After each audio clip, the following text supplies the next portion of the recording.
I'd like to welcome you to this evening's discussion, The Culture of the Book, Celebrating Our City of Literature.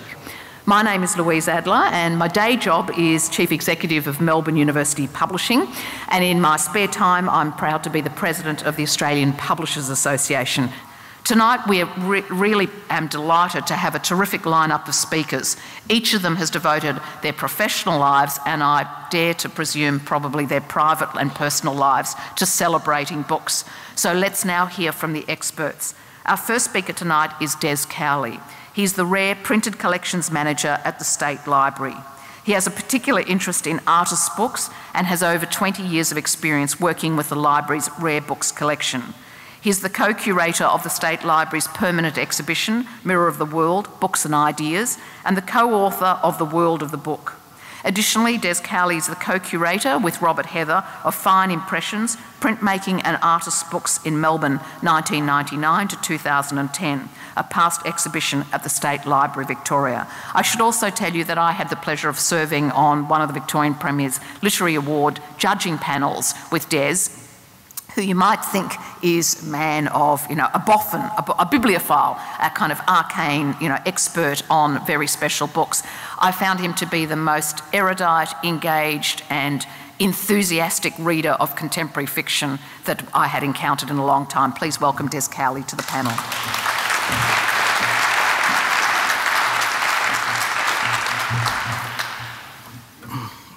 I'd like to begin with a personal memory. Around the age of 14, I remember accompanying my mother on a driving trip, though today I remember neither its destination nor purpose. But upon our arrival, I remember there was a clear expectation I would accompany her. Perhaps it was a shopping expedition.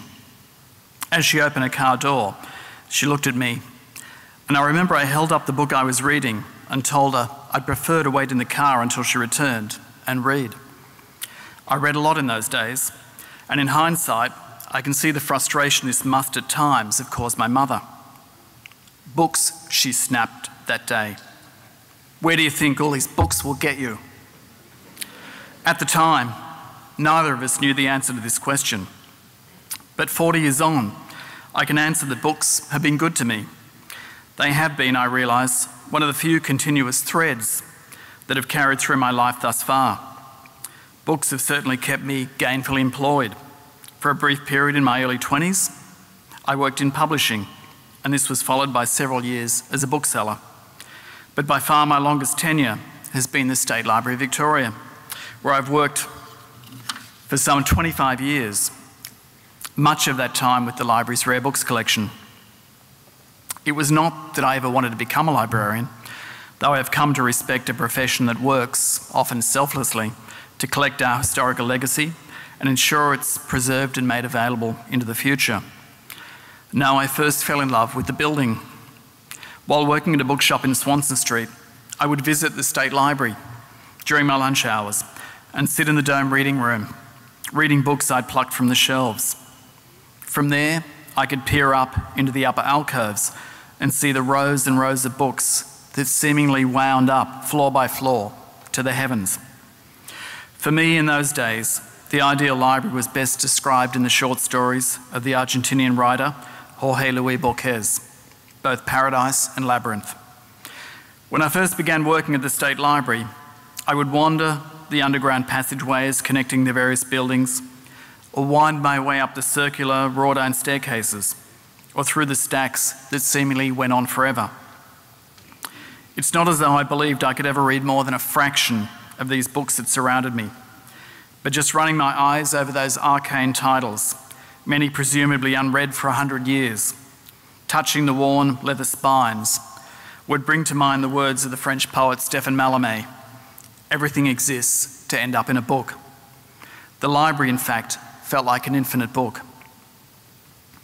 Who could have guessed back then that books would become so cool? Go into any good bookshop today and you'll find a section on books about books, whether coffee table books about the world's great libraries, or books on the personal libraries of literary writers, or essays or conversations on the future of the book. Never before as a culture have we so thoroughly investigated and celebrated a complex relationship to the book. I sometimes wonder if it reflects our anxiety over the book's future, a pre-nostalgia for an object that is very much still with us, but maybe slipping away. In late 2008, soon after Melbourne was designated a City of Literature, I joined a delegation from various arts and literary organisations in Edinburgh as they toured Melbourne. We visited Reader's Feast, Hill of Content, Kay Craddock's, Readings in Carlton, Sticky and the State Library, and the group subsequently met with Express Media at the Emerging Writers Festival. One of the delegates later commented, and I quote, "It's refreshing to come to a city that seems a bit younger and seems to have a bit more punch about it. Melbourne audiences are very willing to delve in deep and try something new." If we look at the growing attendances at writers' festivals or at literary events at the Wheelers Centre and elsewhere, it seems clear that our love of writers and reading is under no threat. But what of books themselves? My personal preference is to read printed books. While I select my reading based on the text, I'm also conscious of the physical object, its properties, paper, typography, design. Yet, like many of us, much of my reading these days is done on a computer, whether searching on the internet, reading emails, or online newspapers. Increasingly, I have friends who choose to read novels on their mobile devices, whether an e-reader or mobile phone. We used to argue for the book's future by saying, you can't take a computer to bed. Only this morning, I was reading in the Green Guide about e-book enthusiast Sue Anderson, who was quoted about her recent holiday in Summers, and I quote, "I was sitting there reading, the wind blowing a gale, and it didn't bother me in the slightest because the pages weren't blowing." You can't argue with her on that one. A French writer recently commented, "But what is a book? And what will change if we read on screen rather than turning pages of a physical object? What will we gain? And more importantly, what will we lose?" It seems to me it's easy to argue what we have gained. The internet has allowed us access to unprecedented bodies of knowledge. The recent digitisation of major Australian newspapers, made available via Trove, will transform our understanding of the past. In recent years, the State Library of Victoria has digitised nearly 500,000 photographs, along with the bulk of its Victorian maps collection and almost 1 million pages of rare 19th century pamphlets. Try to imagine a bound set of Wikipedia. What we might lose is harder to define and perhaps more personal. Increasingly, research into the history of books is focused not on the text of a book, but instead on the history of individual copies of the work. We look at book plates, provenance, marks and annotations, inadvertent printer's errors. We track a book's history, like detectives, via previous owners, or via sale and auction catalogues. In a digital world, every copy of a work is a clean, fresh copy, unmarked by time. Many of you will know Walter Benjamin's famous essay, Unpacking My Library, in which he invites the reader to join him among piles of volumes that are seeing daylight again after 2 years of darkness. As he unpacks his books from the crates, he is filled with images and memories of his past, the various cities and bookshops where he first came upon them, other houses and dens where they previously resided, his boyhood room where his library first began. For many of us, our books carry with them some fragment of our personal journeys and memories, in the same way that a large library might contain within it the physical traces of past readers. At the same time as we question the book's future, publishers more than ever before are producing books that are attractive, innovative and desirable. Go into any good bookshop. Books have never looked so enticing and, let's face it, tactile, almost demanding to be touched and handled. Think of David Egger's groundbreaking magazine McSweeney's, or the brilliant typographic covers designed by David Pearson for Penguin's Great Ideas series. When American book designer Chip Kidd visited Australia in 2007, he was greeted like a visiting rock star on tour. Likewise, there's been an increase in the number of artists, printmakers, typographers, binders, and letterpress printers making deluxe limited edition books. Or consider the burgeoning zine community who, despite ready access to blogging, insist on using typewriters, scissors, glue and photocopiers to produce inexpensive little zines that circulate hand to hand. For now, these trends look set to continue. Can we look forward to a future where print and digital coexist, each one enhancing the other? Or is it inevitable, like the clay tablet, scroll and manuscript book before it, that the printed book is destined to be superseded? Our response to these questions no doubt says as much about our own personal relationships with books as it does about the future.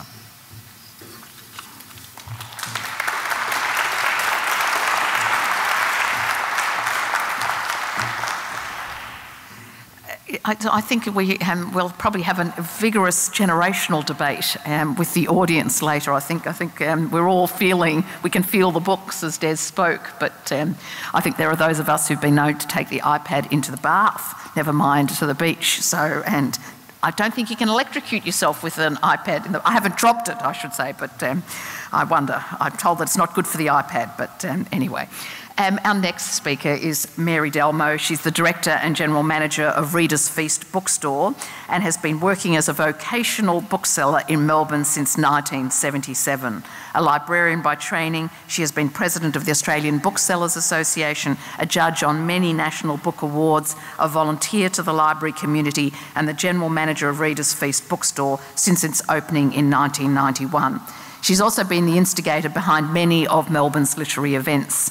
And I will never forget the image of Mary, who ran the Writers' Festival bookshop for so many years when it was wonderfully housed at the Malt House, the crush of the Malt House. And many of you will go to the Writers' Festival know of what I'm talking. And the image of Mary lugging boxes up and down those stairs, lovingly shelving those books and showcasing those books and shepherding authors through to countless signings. It was the embodiment, if you like, of a passion for books, a passion for bookselling and a passion for writers. And it's, for me, Mary is an iconic image of Melbourne and why we're a city of literature. Please welcome Mary Delmo.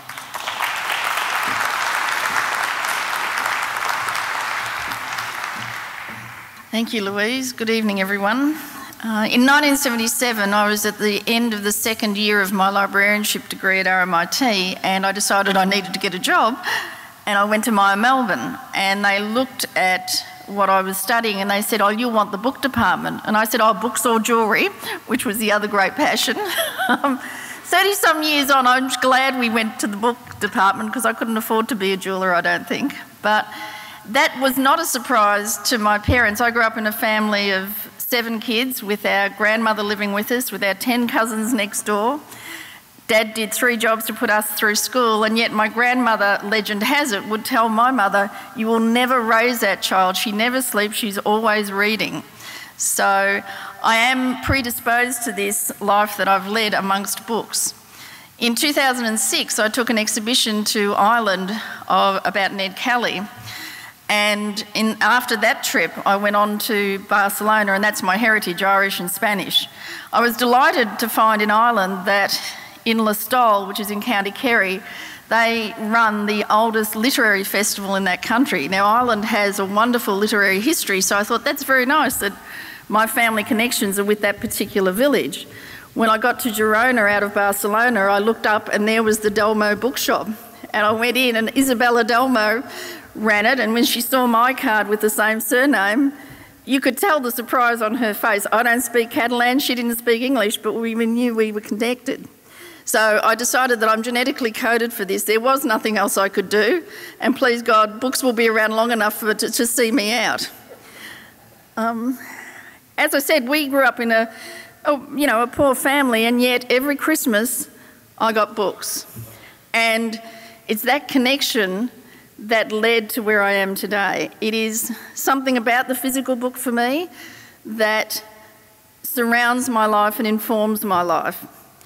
And I think that, for me, is possibly the key confidence factor I have in books and bookshops remaining.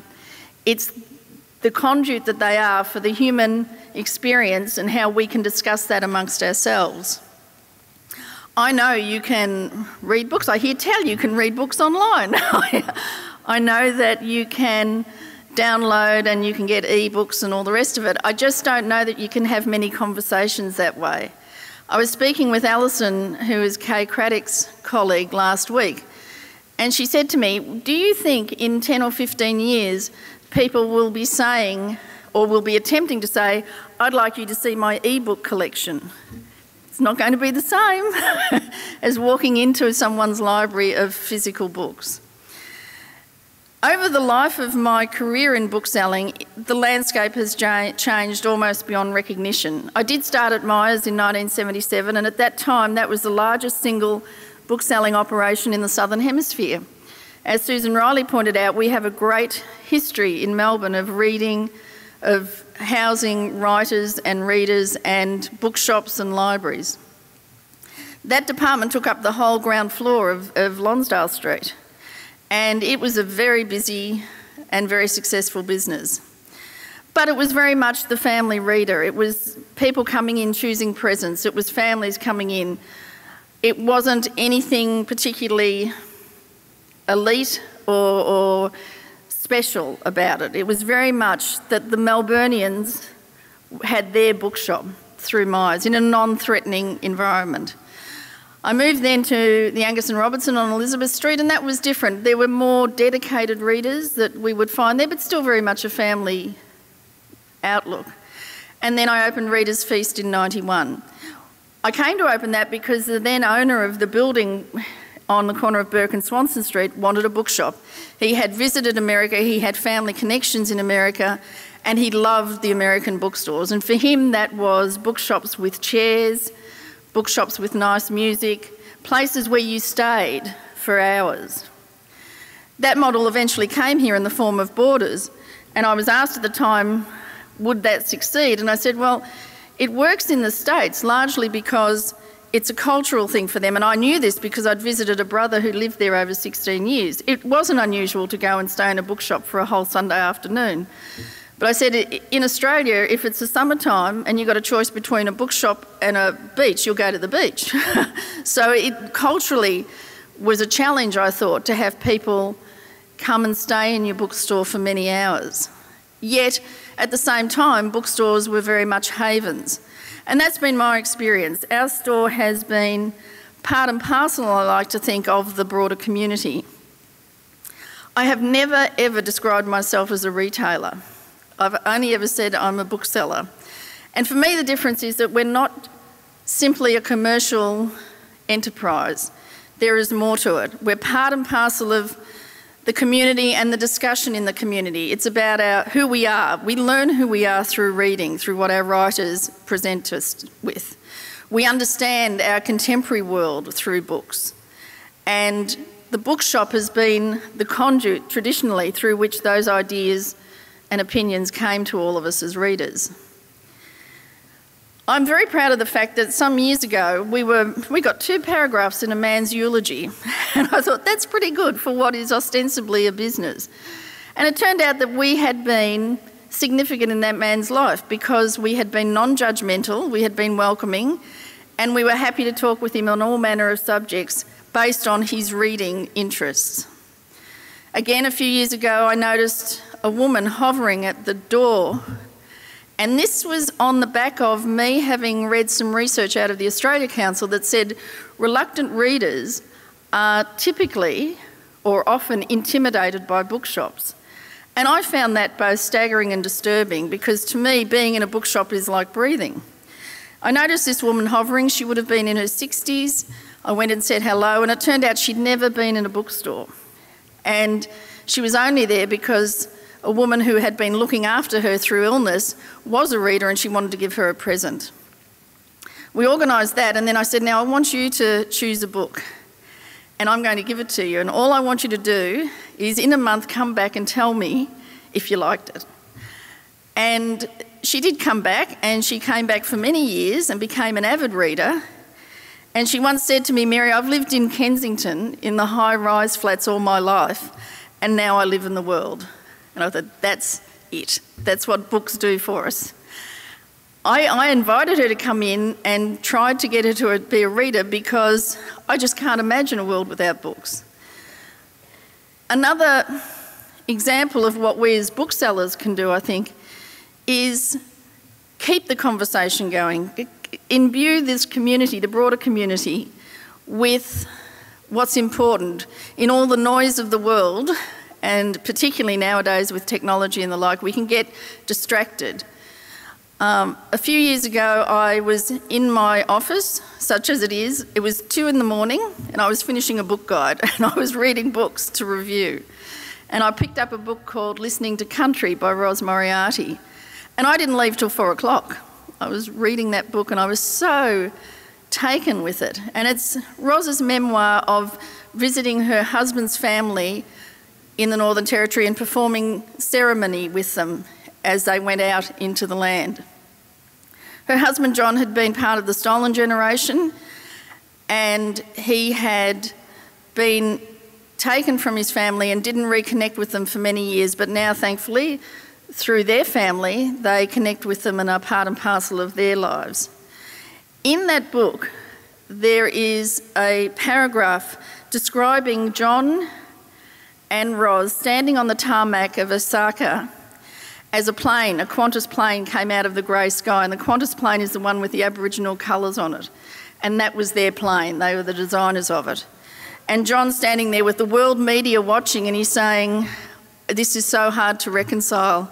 It's wonderful that the world is watching, but I've been a hidden person in my country all my life.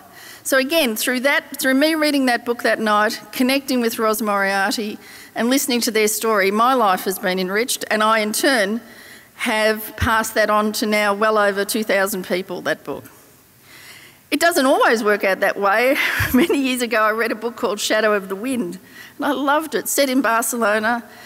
Michael Hayward, the publisher of it, says that I made that book in Australia because we just promoted it because I loved it so much. He brought the author out, and it's a book set in Barcelona in the late 1940s.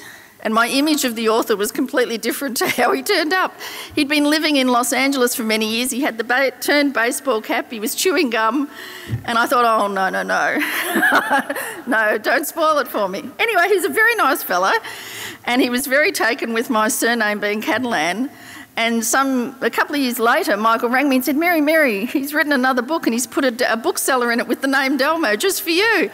I said, that's wonderful, Michael. And then I read it and I hated it. So I was completely stuck. I'm telling you these stories because they indicate to me the differences between the book as we've known it in printed form and how we've all accessed those through libraries and bookshops, and the world as we know it. The world is changing. Some years ago at our national conference, I said to the publishers and booksellers around me, this is our Kodak moment. Do you ever think Mr. Kodak thought that film would be a thing of the past? This is coming at us and we have to understand it. I was one of only 2 booksellers in that room who had e-readers, and a few other booksellers around me said, how dare you, Mary? That's the enemy. And I said, no, it's not the enemy. What we're about is the content of the book, and that can come in many forms. I often wonder if it's my librarianship training, actually, that makes me less scared of change in that way. But it is an enormous change that we're all facing, and yet I had the confidence to begin Reader's Feast again. We closed in July last year. It's almost a year, in fact, and it took me 5 months, but we got back up and running. And my accountants, for 3 of those 5 months, said, don't do this, Mary. There is no future in books. There's no future in bookshops. This is ridiculous. Or if you want to do it, you can be literally a sole operator. It could all be done over the net. You don't need a bricks and mortar shop. And I eventually convinced them sufficiently that he's now a shareholder in our company. So that was good. Which is the other advantage of having Irish-Spanish heritage. You're just determined.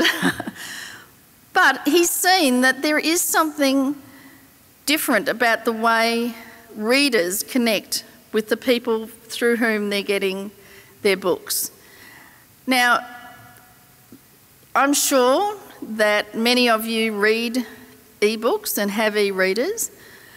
I would like to think that you won't be either or people though, that you'll still retain a love of the printed word. I have a lot of young customers, and in fact the other day a 9-year-old boy said, oh no, I use computers to play games. I wouldn't read a book on a computer.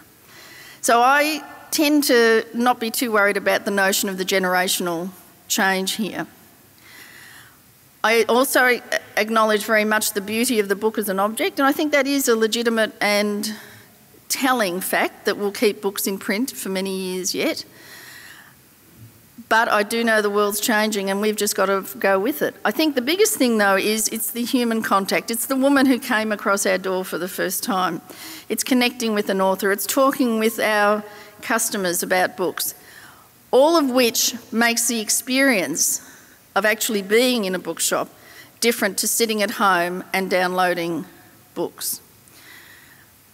We've always had a brief of trying to be relevant. We were never price driven. I never wanted to equate books with price because I don't see them as simply a commercial thing. They're my friends. And so we've deliberately tried to promote authors and festivals and to be part and parcel of the community. We recognised the Harry Potter books, for instance, that there would be many kids, particularly in the western suburbs here, who would never get them, so we donated them. We were supporters and are supporters of the State Library, and I was very proud of the UNESCO City Imprimatur, and I just wish that all of us knew more about it. I think it's been a missed opportunity on some levels to this point, and hopefully something like Melbourne Rare Book Week will help us to get the message out that we do live in an unusual and a wonderful city that is renowned for its books and its libraries and its readers and its bookshops, such as they are. When we opened Readers Feast 21 years ago, there were 39 bookshops in the CBD of Melbourne. There might be 15 now, so it has been an enormous shift, but we are still standing, and I believe we will continue to be there. In fact, but in our block now on Collins Street, not only is Kay our neighbour, but we also have the Melbourne Athenaeum Library, and I would implore all of you, if you don't know it, to go there. It is a wonderful but hidden gem of our city. And between the three of us, we think we have a unique offering, so we will be promoting that and trying to get visitors to Melbourne to come along that reader's walk, as we like to think of it. The library, the bookshop, the antiquarian bookseller, all part and parcel of what makes Melbourne the city it is. So 53 years on, I'm still reading till 4 in the morning, and I think I will have a clientele to see me out, and I will supply ebooks to them, I'm sure, and do other things, but I'll also hopefully have a physical book next to me that I can put into someone's hand and say, you must read this. Thank you.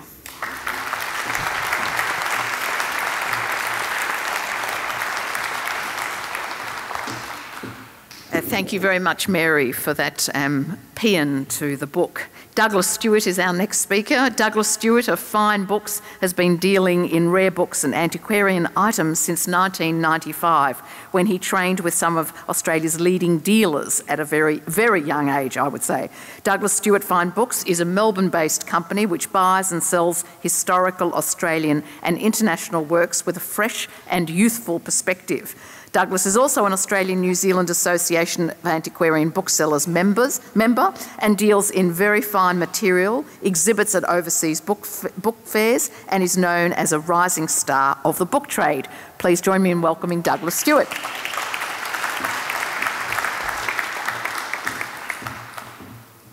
Okay, no pressure or anything. Thank you very much for that introduction. My name's Douglas Stuart, and I have a company called Douglas Stuart Fine Books, and I'm an antiquarian bookseller. So I'm passionate about books. I'm frequently up until 4 in the morning with a book in my hand, but I'm not going to read it. My books are not for reading. I surround myself with books. Books are a part of every aspect of my life. I live and breathe them, but the last thing I want to do is read books. The last thing I would do is want to read one of my books, and I would heartily discourage anybody else from trying to read one of my books too, because what the books are that I deal in, and this is just one subset of what literature means and what books mean to different people, are the finest, the beautiful, the rarest books that are part of our cultural history. And that's just one subset of what types of books are available. And, you know, I'm more than happy for other people to read books. I'm more than happy for other people to, you know, do different things with books. But I come from a particular aspect of books, which is the collecting of them, the appreciation of them as cultural objects, and the appreciation of books as aesthetic objects. And that's what my business is founded on. But once upon a time, a long, long time ago, when I was that big, I did actually read books, and I quite enjoyed it. It was a pleasant experience. And what I did is I was young, I was in high school, or I was in junior school and then high school. I didn't have a lot of money, so I would buy second-hand books, and I would often buy them from charity shops, you know, op shops, and they're cheap, you know, they're 20 cents or 50 cents, and you can get some Penguin paperbacks and whatever, you know, they're cheap fodder for a young, you know, precocious teenager wanting to read intellectual literature that he doesn't understand. But I didn't want to keep all these books because I didn't have room for them and I didn't have a lot of money. So I would take them back to second-hand booksellers, and I found that sometimes I would sell them to the bookshops, and occasionally I got more money for the books than what I'd paid for in the first place. And I thought, well, hang on, this is a pretty good gig here. And I learned fairly quickly that hardback books sell for more than paperback books, and if you do really well you can get a first edition and that sells for even more than the hardback. So I found myself at a young age peddling these books up and down the streets of Melbourne. I'd go into charity shops and I'd take them into second-hand bookshops, and basically that funded all of my nefarious activities during my high school years. But I got to university and I had this little thing going of buying and selling books, and I discovered that at my university, Monash University, we had an incredible collection of rare books, and this was something that I was interested in. And so I introduced myself to the rare book librarian at Monash University in my first year of uni. I was 18 and I was a student there, but I also introduced myself as a rare book dealer. And he eyed me up and down and said, okay, well, what do you got? And I brought some books in and I started a relationship with you know, one of Melbourne's great cultural institutions. And so basically from humble beginnings, you know, literally like peddling little paperbacks, I found myself at university increasingly dealing with other booksellers, with book collectors, with rare book libraries, with rare book collections that might be found in other cultural institutions like galleries or museums. And I had this thing going where I was buying and selling books. So my books aren't for reading because they don't have necessarily that resonance or that relevance as an object. Some books are for reading, and those are the books that Mary sells in her shop, and that's probably most of the books that people go into the State Library collection to access. They're books for consumption of the content.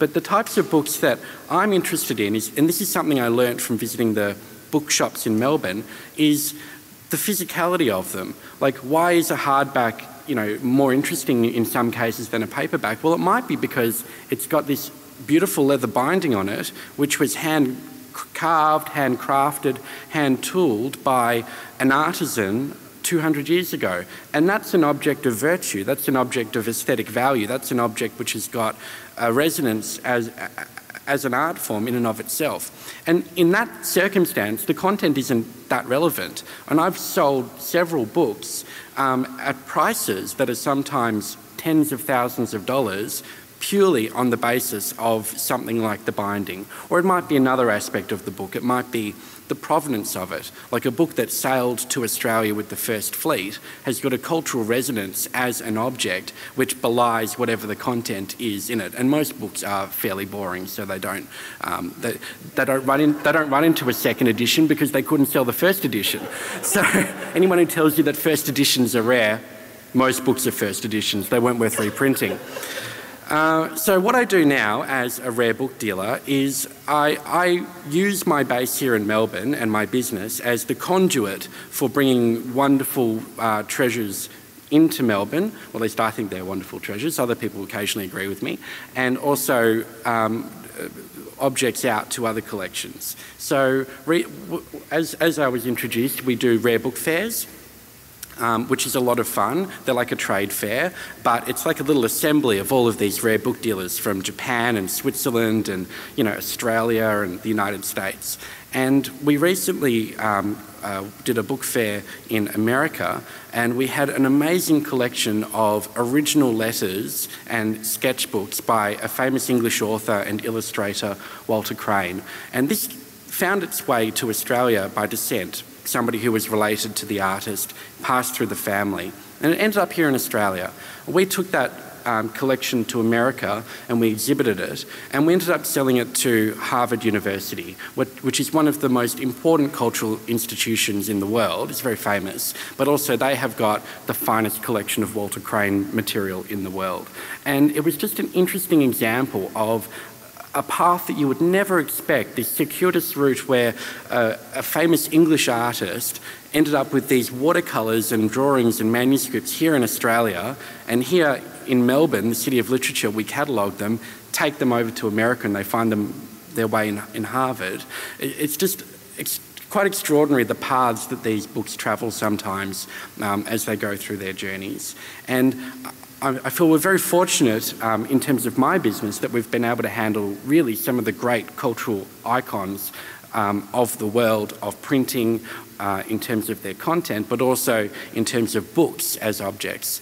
And so a couple of recent acquisitions that we've handled come through in the last year were two amazing 15th and 16th century Tibetan manuscripts, which had been collected by an Australian when he went to Lhasa decades ago and were in his personal collection. And these things are objects which are almost they're like icons, you know, they've got carved boards and these hand-created, handmade papers and hand-scripted, Buddhist text in ancient Tibetan. And these things have this resonance. Like, you look at them and I wouldn't want to read them. One of the reasons is that they're covered with a poisonous substance that helps preserve the text, but that's why it's lasted for 500 years. Sorry, I shouldn't have said that about the objects in some of the collections. But these books, if you want to call them that, are more than the content. They're these artefacts, they're these objects of history.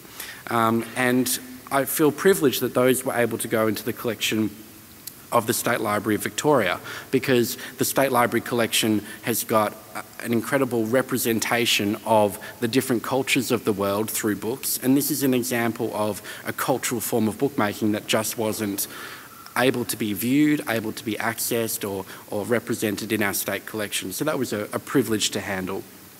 Probably the highlight of all books that I've handled as a rare book dealer.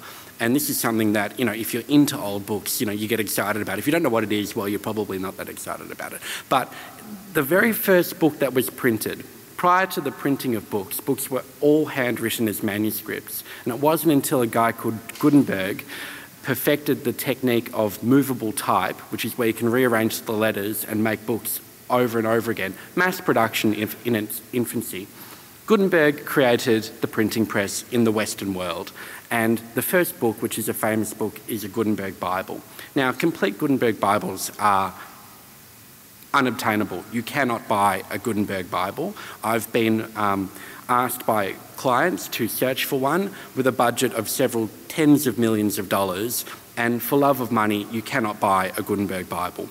But what you can occasionally do, if you're very, very lucky, is copies of books that are very ancient sometimes find themselves in disrepair. And in those situations, they over time get split and the elements of the book make their way into the world. And this happened with a copy of the Gutenberg Bible nearly a century ago. And one of the objects that I was able to handle was a single page of the Gutenberg Bible, the first book ever printed, and the foundation technology of the reason why we're all here in the room today. And I'm very proud to say we sold that to another great cultural institution, which is the University of Melbourne, which holds probably the finest collection of early printing in any Australian library. And this basically, for a librarian, for a bookseller, for a book lover, for a reader, for a collector, that's it. The Gutenberg Bible, that's it. And one page has got all of the cultural resonance, the excitement of that history, the beauty of it as an aesthetic object that the whole book would have. Because you can only look at a book one page at a time, so why not just have one page? Anyway, it was a great thrill, and one of the reasons why I think we can call Melbourne a great city for literature, we've got some pretty good books here. So, yeah, enjoy them.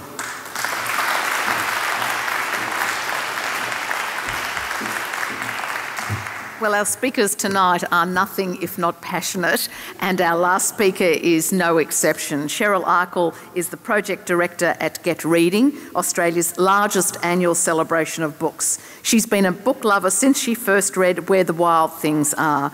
It's led her to work in books for almost 30 years. She's the book reviewer for the Circle Book Club on Channel 10, Melbourne's 3AW, and she can also be seen on Pay TV's Arts Channel Studio, which I recommend to you. She hosts a riveting weekly conversation about books. Please welcome Cheryl Arkell to the microphone.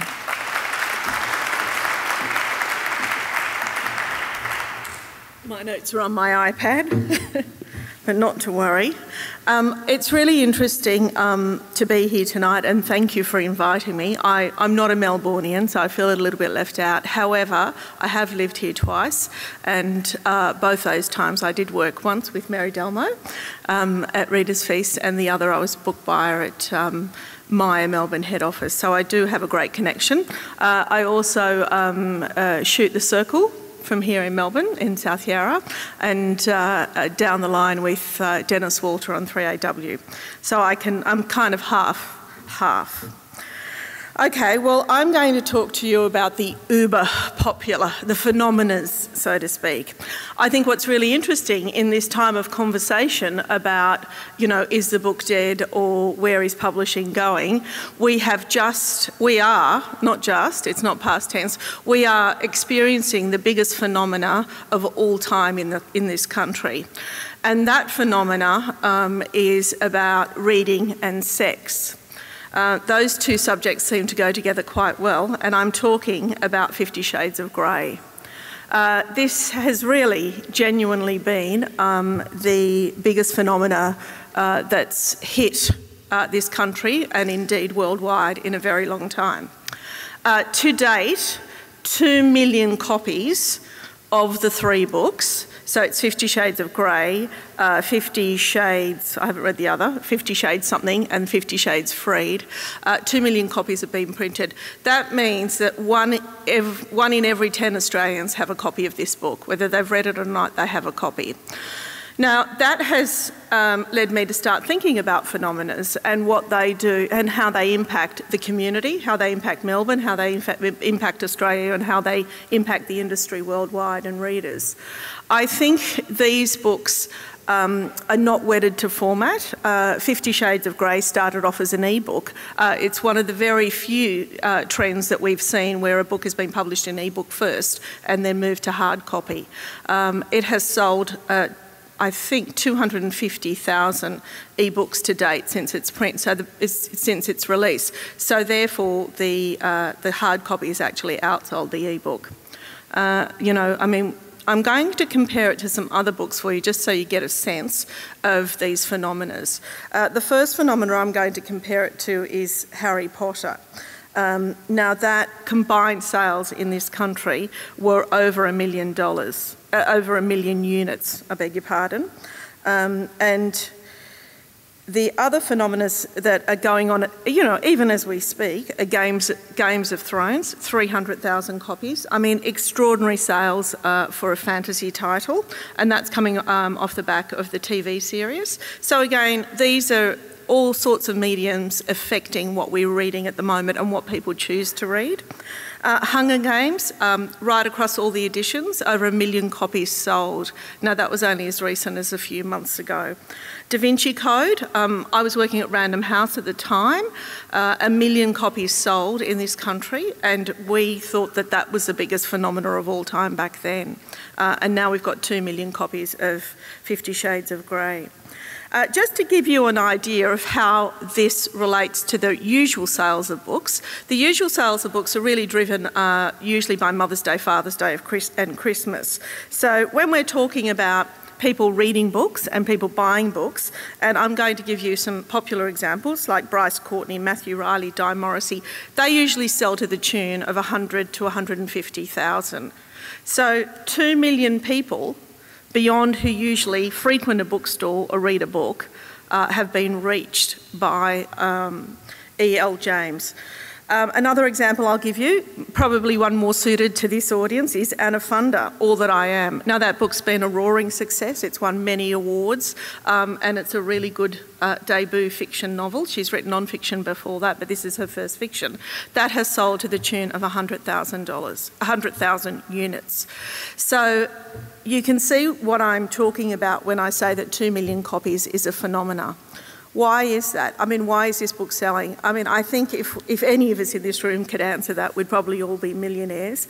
I mean, people are saying it's the sex. Well, Harry Potter didn't have the sex. You know, Hunger Games didn't have the sex. So I don't know what it is.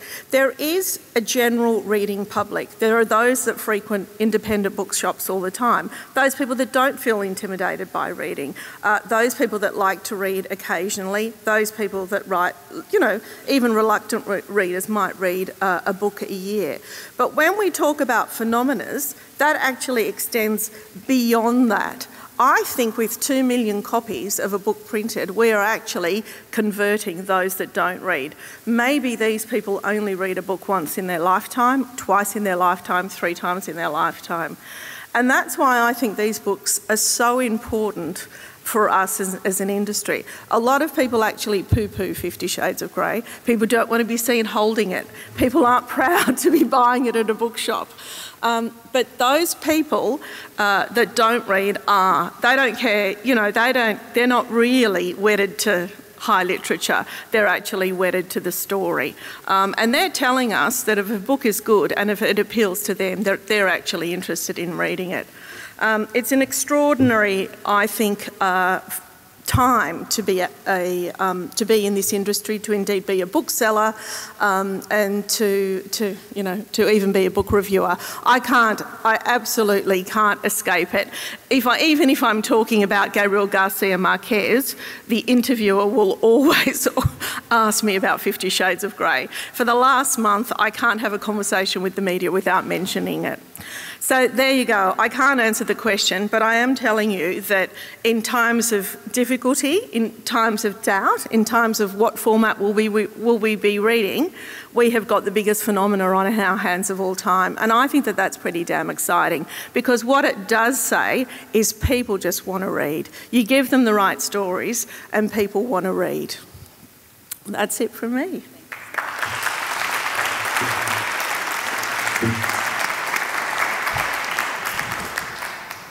I'm going to have a conversation with our panellists first for probably 10 minutes, and then I'm going to open it up to questions from the floor. And do we have our hot seat? The hot seat is here if anyone would like to come down and inhabit the hot seat. But I wanted to ask, leading on in a sense from your anecdote about 50 Shades of Grey, we've all, I think everybody in this panel and everybody in the room would be aware that books suddenly become important, and they are suddenly read, that one person tells another person, you know, you have to read this book. 50 Shades of Grey is one kind of phenomenon. I think there's a kind of marketing kind of lift to it too. But there is the sense of one person telling another one, this is an important book. I always remember The Hare with Amber Eyes, which some people in this audience will have read. And that was a book, I think I read it, I can't remember, it was one Christmas, and I saw it reviewed in, I think it was The Spectator or New Statesman, a magazine, which had a roundup, an annual roundup of the best books of the year in the UK. And I thought, oh, that's the sort of book my mother, who sends me out to buy her books, and that's the sort of book my mum would like to read. And so I ordered a copy from shame on me, I think Barry Jones calls it Book Suppository. And forgive me, it's Dr. Jones's joke, not mine.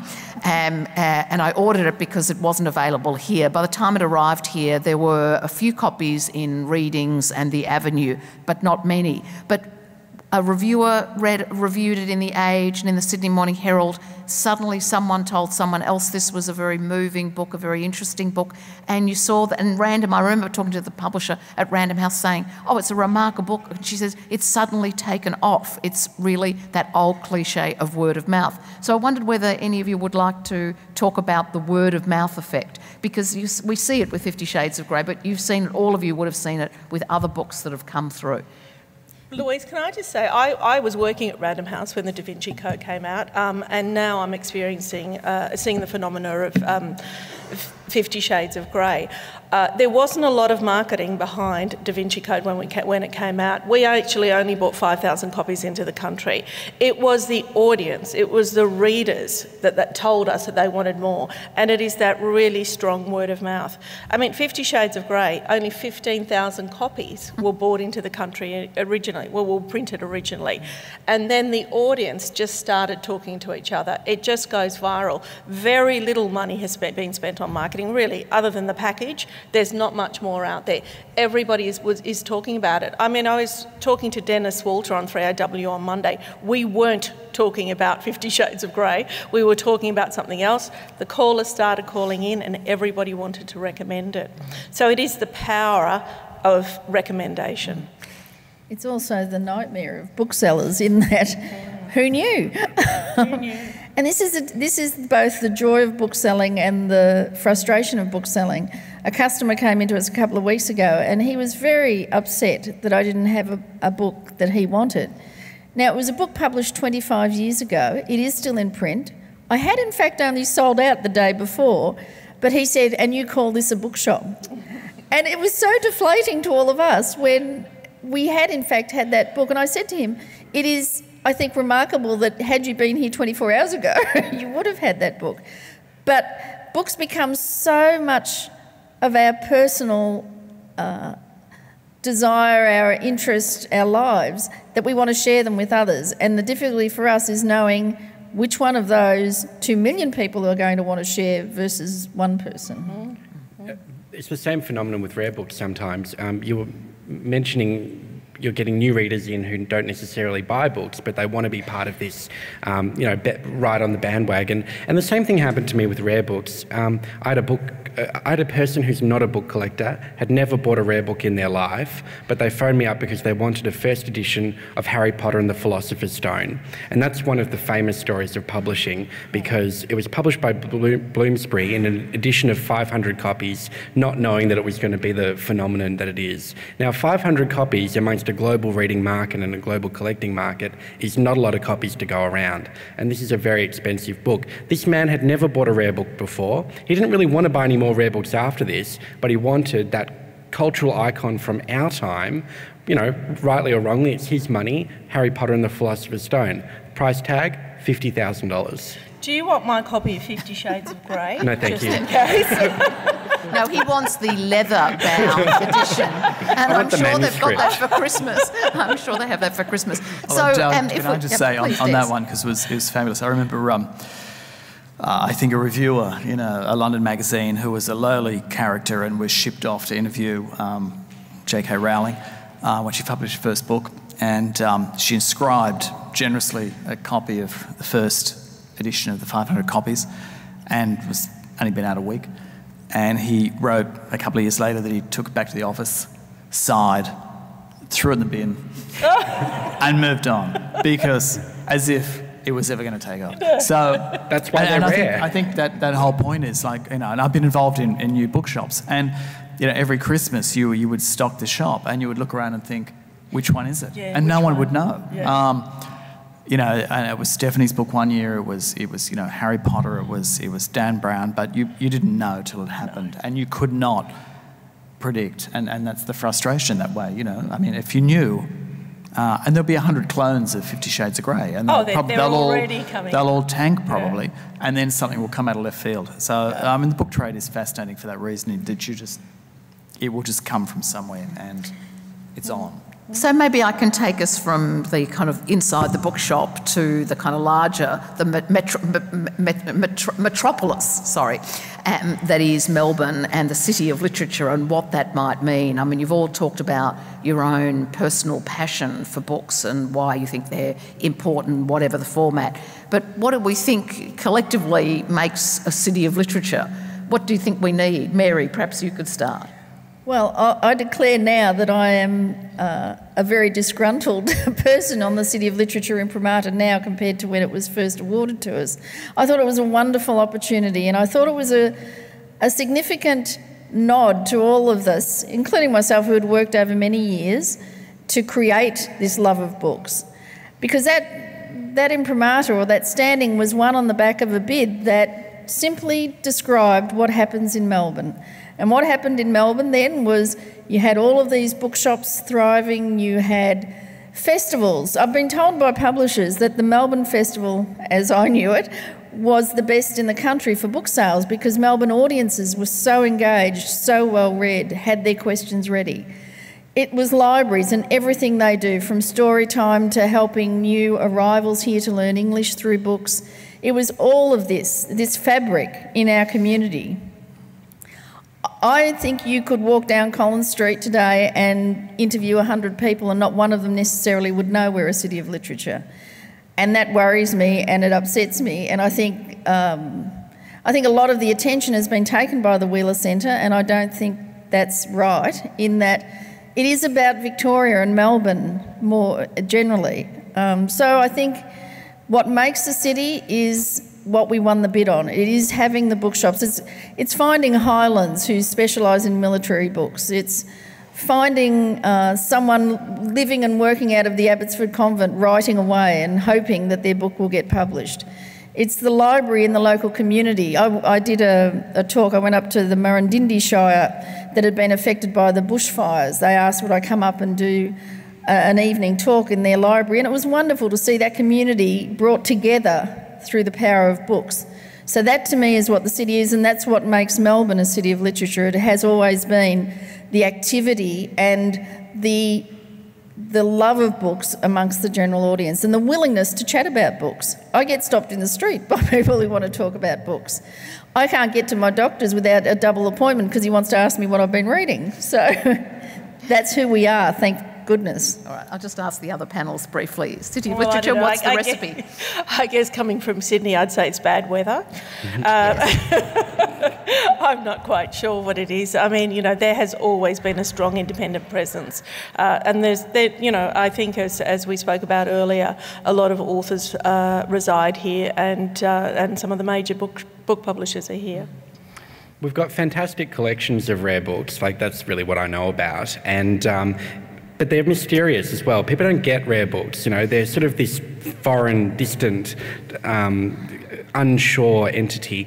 Awareness is definitely part of that, and the Rare Book Week, which is starting tonight, will definitely raise the awareness and educate people a little bit about what makes a rare book, why is it rare, and what are the points that a connoisseur can pick out into it.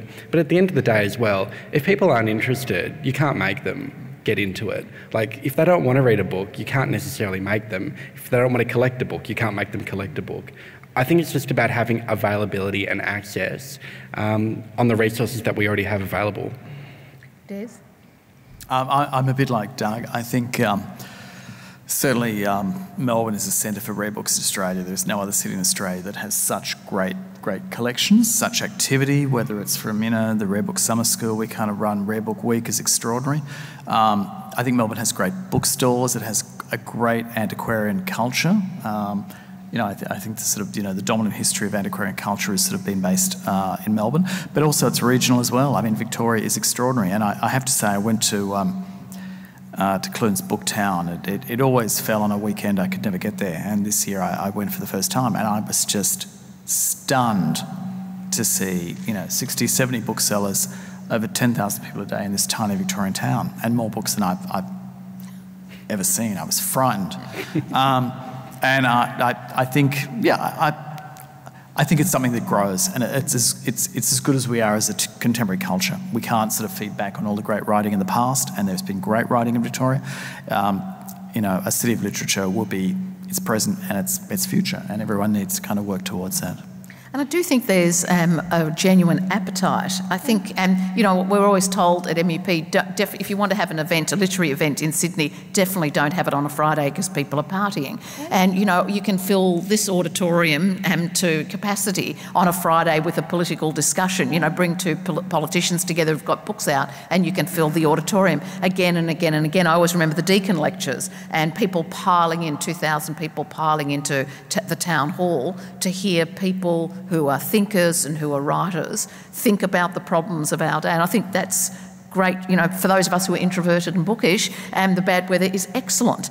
And while we're waiting for people to come down to ask their questions, I might just quickly ask each of you to tell us what you're reading right now.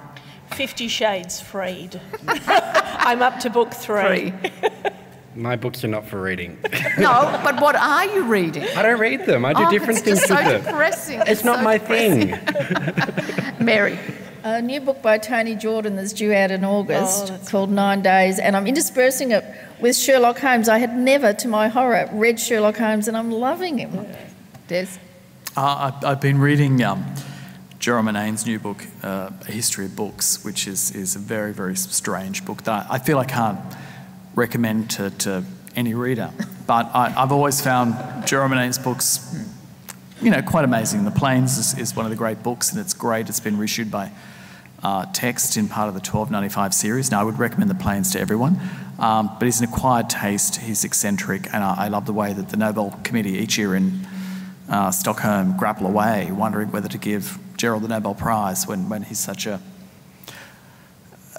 kind of writer that's read by few, I guess, in Australia. But it's a book about memory. It's a book about all the books he's read in his life, the narrator, who may or may not be Gerald, and it's how much we remember of all the books we've read. And sometimes it might be a memory of where you were when you read the book, who you were with. It might be a passage from the book, a word from the book, and on many occasions it's nothing at all. And that's just part of the history and the life of the reading and the books that we engage in. Lovely. Question here, please, sir.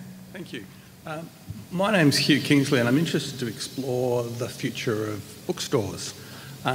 It's my understanding that we're social beings, so therefore we like to get together in the real flesh. And it was also my understanding that with the digitisation that the library was seen to have a short future, but we're actually finding the opposite.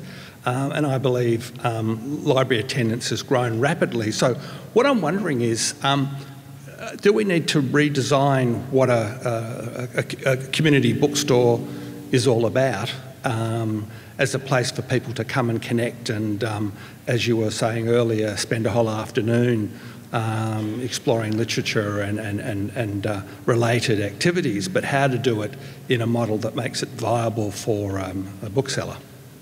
Thank you so much. Mary, maybe you'd like to start.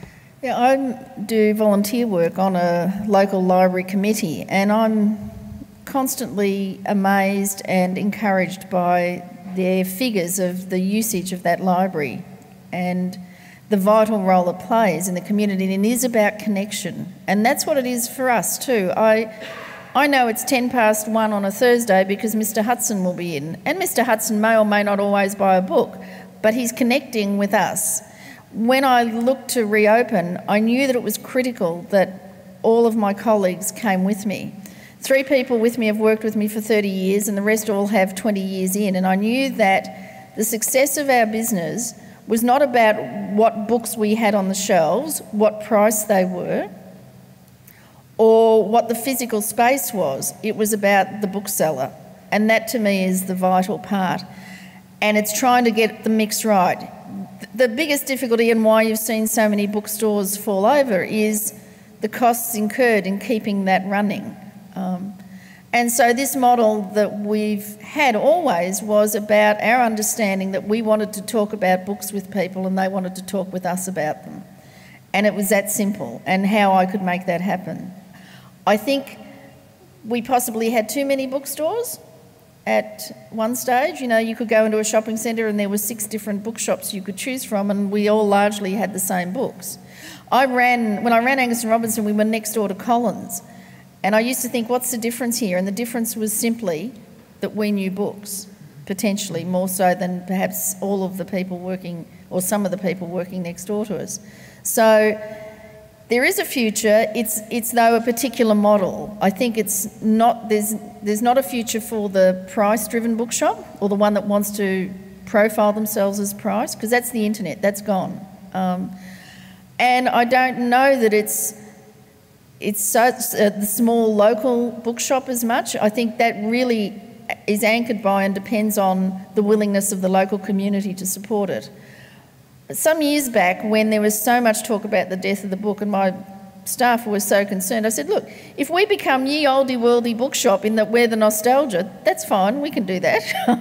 And in a way we have been that. We're heading that way in that it is unusual. I had 12 international publishers visit us a couple of weeks ago, and each one of them said, this is the only city we know of where a bookshop of this type has opened. So it's a leap of faith, but I think too I'm safer with it in Melbourne than perhaps the other cities around Australia because of our love of books. Cheryl? Yeah, I mean, I think that poses an interesting question, and I'm just going to take it from the perspective of, say, touring. At Get Reading, we run a touring program, a national touring program that's funded by the Australian government, and we tour authors right around the country to metropolitan and regional areas. Those locations are usually bookshops and libraries, and I think that the connection between the reader and the author is going to become more important and is going to become a bigger part of the conversation. I think that's what happened in music, that, you know, to see a live band became more important. And I think the popularity of touring and the popularity of readers wanting to connect with the author is going to be around, and it's going to be stronger in the future. And I think that's terrific. And I think that's, if I might add, I think that's part of the ongoing success of Writers' Festivals. Absolutely. I'm conscious, and everybody here who attends the Melbourne Writers' Festival know that, you know, by comparison with the Sydney Writers' Festival, this festival is poorly funded, poorly supported, struggles, needs to charge people for tickets. It's really, really it's not competitive, if you like, with the Sydney Writers' Festival, unfortunately. But the hunger and the attendances and the hunger to encounter the writer and to hear the writer's voice seems to me to have increased, not abated. I think it's fascinating. I do think that, and I think that Booksellers now and the events that they're holding, I just think it's heroic work being done by Booksellers day in and day out. In the best of our booksellers in this city, at least, are actually, and I know in Sydney, are really doing a lot of work to connect writers with readers, and that those events are valued by their customers. And it's not just the meeting of the author that is important part of the event, it's the meeting of the people, the community feel, that readers are able to talk to other readers, readers are able to, ask questions of other readers. Sorry, there's another question. Hi, I'm Beryl Shaw.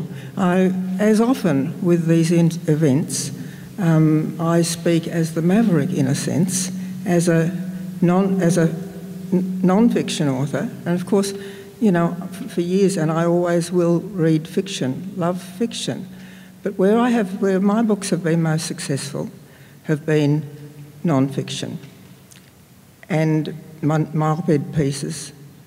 But I wonder, see, the latest thing that I heard, and I have heard it for years, is that more non-fiction is read in Australia than fiction. Is that still true? I don't know the answer to that.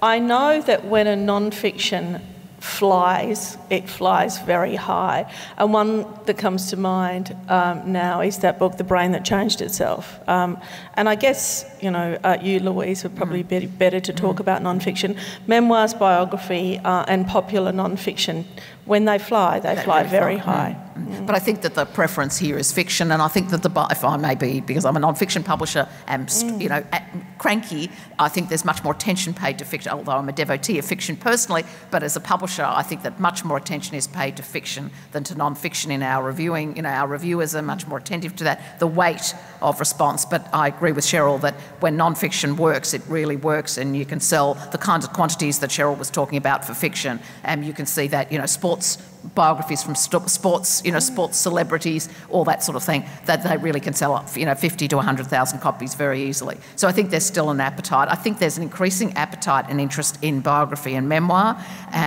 Where that will finish, if there's a sort of point of saturation or satiation, I don't know, but I think it's very interesting. So I think there is an appetite for non-fiction. But I think the hunger for stories just increases, and I think the hunger to talk about those stories increases, and I think that's what, I think 50 Shades is, depressing on many levels, but it's certainly telling us that people want those stories. They want stories of complexity and of simple, of romance and of easy ideas and of complex ideas. I think all of us bibliophiles or, proponents of reading would be very supportive of that. Have there any other questions in the audience? Oh, I'm sorry, yes, please. Anthony's my name. I just wanted to know, we're living in a society which is very time poor, patience is wearing thin, and people don't seem to have the time anymore. Is there a sort of I suppose, a trend more towards shorter stories now? And also, with the best-selling books, have you found out what sort of profile of people are buying those? Is the younger generation involved in that, or is it more an age group which is 40 and above, and are they male and female? I think these sorts of things are very critical when we're looking at the bestsellers as to whether the younger generation are taking it up or there's a different trend depending on the profile of the person. Cheryl? Well, I think it's talking to all generations. I think it's really hard to pick. Stephanie Meyer, every youth in this country virtually was reading Stephanie Meyer at the time. These phenomena target all age groups. Harry Potter from child to adult, Da Vinci Code adults, 50 Shades of Grey adults. You can't pick them. When a phenomena hits, it just hits that particular group of people, and that audience starts to talk about it. YA, I think, has been really interesting, because where we're seeing people in the community complaining that their children aren't leaving their screens and, are so attached to their mobile phones or their iPads, they are actually reading books in droves. And Mary might be able to kind of talk to this as well. In my whole history of being in this industry, I have not, that genre has grown dramatically. And can I just add that you asked about the length? The curious thing is that Harry Potter and the Twilight, the Hunger Games, the Twilight series, they're longer and longer. Yeah. It seems. I'm told in non-fiction, you need to publish short. People are alienated by big books, which drives me nuts because all my authors want to write long books. But in fiction, in commercial fiction, the fatter the book, the more desirable it is, and the young people are not being alienated by books of length. In fact, they seem to value it. Mary. The two most horrifying things I've ever been told was by a librarian when she said, "I hate books," and the other by a bookseller who said, "If it's any longer than 200 pages, I'm not picking it up. It's going to waste my time." And I've been around long enough to see different trends and to notice what is happening. And 35 years ago, Australian fiction was 3 shelves in my store. It's now a whole section, and this is the publishing, and I think I'm really interested by that, actually, because I think it's us as a culture coming to a time where we're comfortable to talk about ourselves and read about our story. We have something like 60 shelves of history books in our store, and that's a very broad market. Trends have changed, but the staples remain the same, and they are fiction. They're, interestingly, travel books for us. Literary fiction is a separate entity, and then the other genres, crime fiction, science fiction. But most of it is driven, in actual fact, by 2 things: the reader and the word-of-mouth factor, and driven by the bookseller, and what we love. And just because they're not written for children doesn't mean they're not read by them. If there's 2 million copies of 50 Shades of Grey out there, I'd say a fair few of them are in the hands of the young under teenage 15s. Girls. Yeah, I think so too. Oh dear.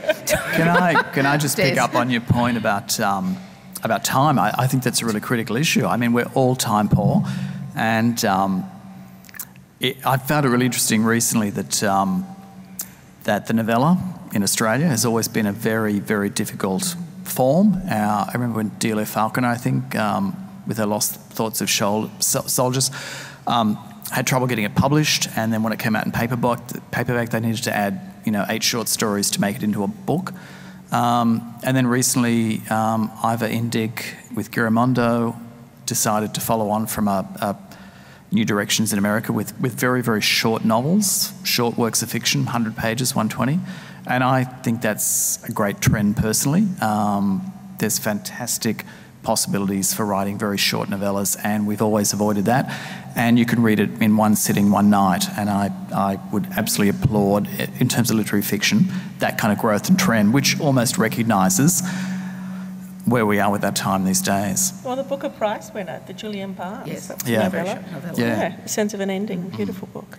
One of my favourite short, very, very short, 2.5 pages actually, as short story was by Patricia Highsmith in Beastly Tales of Misogyny. And it's a young man who asks for his beloved's hand in marriage, and she gives him her hand in marriage, literally. And she then walks around with the rest of her stump in a muff, a fur muff, and he goes mad in the end thinking, what did I do wrong? All I did was ask for her hand in marriage. What was so wrong? And it's just a little beastly tale of misogyny. It's just so neat, 2.5 pages, and you get the story. Maybe we should offer it to what's her name? E.L. James. That's right. As a riposte, you don't need to write 400 pages. You can do it in 2.5. And just by way of conclusion, can I ask you the desert island question, which is the last book, the book you would treasure most? Oh, I mean, that's hard, Louise. It's always my most recent favourite book, and at the moment that's Beneath the Darkening Sky by a wonderful Sudanese refugee writer called Majok Tulba, which I agented. It's out now, and it really is a book that I think is life-changing. I want the other 600 pages of my Gutenberg Bible. Yeah. Come on, Douglas. There must be a book you can retrieve. Come on, Douglas. That'll do. No. That'll do. The Bone People by Kerry Holm, or anything by Ibsen. Des. Oh, look, I mean, I'll take something from the State Library's collection, and there are so many great books. But I think I'm always just amazed to hold in my hands the first edition of James Joyce's Ulysses, which is the 1922 Shakespeare & Co. publication, which was published in 1,000 copies, but bizarrely the library has one of the edition of 75 on large Dutch handmade paper signed by Joyce, which is just unprocurable. And Mary will remember, in fact, I think when we launched the Joyce seat out in the front of the library, and Colin Toibin, the great Irish writer, was out here and stood out the front of the library with a huge wind gale blowing, and I was freaking out because I thought it was just going to explode with a bunch of leaves floating across Melbourne. But he was just so thrilled to watch his reaction to hold something like that, because he'd never, ever seen a copy, and that's just a very kind of ordinary but incredibly special thing. Gorgeous. And he was resting it on a brick from a Joyce house. Absolutely. No, they're very lovely. I guess my favourite book would be, the book I would take with me would be my Penguin edition of Middlemarch, which I read at school, which I then read at university in the English department at Reading University, which I then taught at Columbia University and at Melbourne University, in which I gave to my son because he was doing English, and he said, that's very yellow, isn't it? And can I go and get another copy and give me $30? But it's the book I treasure most, and I think George Eliot's still got a great deal to tell us. So thank you very much, audience, for joining us tonight. Thank you so much to our panellists, Des Cowley, Mary Delmo, Douglas Stuart and Cheryl Arkell, the Australian New Zealand Association of Antiquarian Booksellers, the presenters of Rare Book Week, and especially Kay Craddock, the University of Melbourne, Fed Square, the National Year of Reading Initiative, and the UNESCO City of Literature. And a particular thank you to Geoffrey Taylor, who works enormously hard to create these events, these Melbourne Conversations, which are so much part of celebrating the life of the mind and the City of Literature. Please join me in thanking everybody.